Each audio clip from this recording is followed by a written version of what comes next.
ഇപ്പൊ നമ്മുടെ നാടുകളിലൊക്കെ വ്യാപകമായിരുന്നു ഈ ഓമാനൂർ ശുഹദാക്കളെ നേർച്ചപ്പെട്ടി. ആ ഓമാനൂർ ശുഹദാക്കളുടെ പേരിലുള്ള നേർച്ച, അവരുടെ പേരിലുള്ള മഖ്ബറ, അവരുടെ പേരിലുള്ള മൗലൂദ്, അതും പല സ്ഥലങ്ങളിൽ ഈ ഓമാനൂർ നേർച്ച എന്ന് പറഞ്ഞിട്ട് ചില മഹല്ലുകളിൽ നേർച്ച ഉണ്ടാക്കാറുണ്ട്. എല്ലാ നാട്ടിലും അജ്മീർ ഉറൂസ്, ഓമാനൂർ നേർച്ച എന്നൊക്കെ പറഞ്ഞിട്ട് ഓരോ മഹല്ലിലും ആ നേർച്ച ഇവിടെ നടത്തും. എന്നിട്ട് എന്താ ചെയ്യണത്?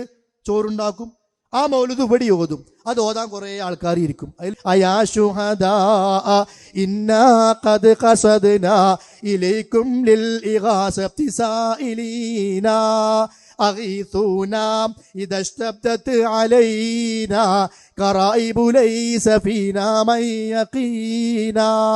അല്ലയോ ഓമാനൂർ ശുഹദാക്കളെ, അർത്ഥം ശരിക്കും കേട്ടോളൂ. പച്ചയായ ശിർക്കാണ് ചൊല്ലുന്നത്. നമ്മുടെ മഗ്രിബ് പോകും, ഇശാവ് പോകും, അസ്ർ പോകും, എല്ലാം തകരും.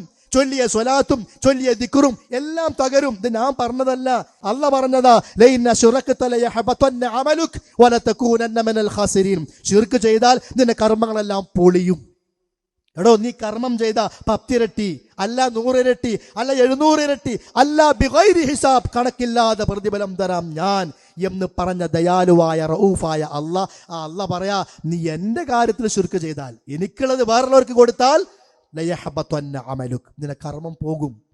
അത് നബിയോടും പറഞ്ഞിട്ടുണ്ട്.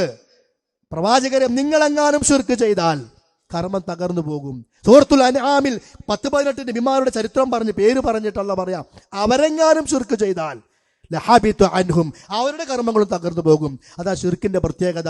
വലിയൊരു ബിരിയാണി ചെമ്പില് ഒരു 100 കിലോ അരിട്ട് വെച്ചിട്ട് നല്ല മസാലയും മുളകും എല്ലാം ചേർത്തിട്ട് ഒരു ഇറ്റ് വിഷം അതിൽ വീട് കഴിഞ്ഞാൽ ഇത്ര മസാലട്ടില് ഇത്ര ഇറച്ചിട്ടില് ഒന്നും പറയില്ല, ഒക്കെ വലിച്ചെറിയേണ്ടി വരും.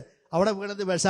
എന്നതുപോലെ നമ്മുടെ ജീവിതത്തിൽ ശിർക്ക് വീണാൽ ചെയ്ത പണികൾ എത്ര വലുതായിട്ടും കാര്യമില്ല, അത് തകർന്നു പോകുമെന്ന്, കർമ്മം സ്വീകരിക്കുമെന്ന് പഠിപ്പിച്ച അതേ റബ്ബാണ് പറയുന്നത്. എങ്കിൽ ആലോചിച്ചോ, ഓമാനൂർ ശുഹദാക്കളുടെ പേര് വിളിച്ചാലും ബദർ ശുഹദാക്കളുടെ പേര് വിളിച്ചാലും അതൊക്കെ പ്രശ്നമാണ്. ആ ഓമാനൂർ ശുഹദാക്കളെ വിളിച്ച് പറയുന്ന മൗലിദിൽ എന്താ പറയുന്നത്? അയാ ശുഹദാ ഇന്നാ ഖദ് ഖസദ്നാ, ശുഹദാക്കളെ ഞങ്ങളിതാ നിങ്ങളെ ലക്ഷ്യമാക്കി വന്നിരിക്കുകയാണ്. ഇലൈക്കും ലിൽ ഇഗാസത്തി സായിലീന, സഹായം കിട്ടാൻ ചോദിച്ചുകൊണ്ട് ഞങ്ങളിതാ വരുന്നു. അഗീഥൂനാ, അതുകൊണ്ട് നിങ്ങൾ ഞങ്ങളെ സഹായിക്കണേ.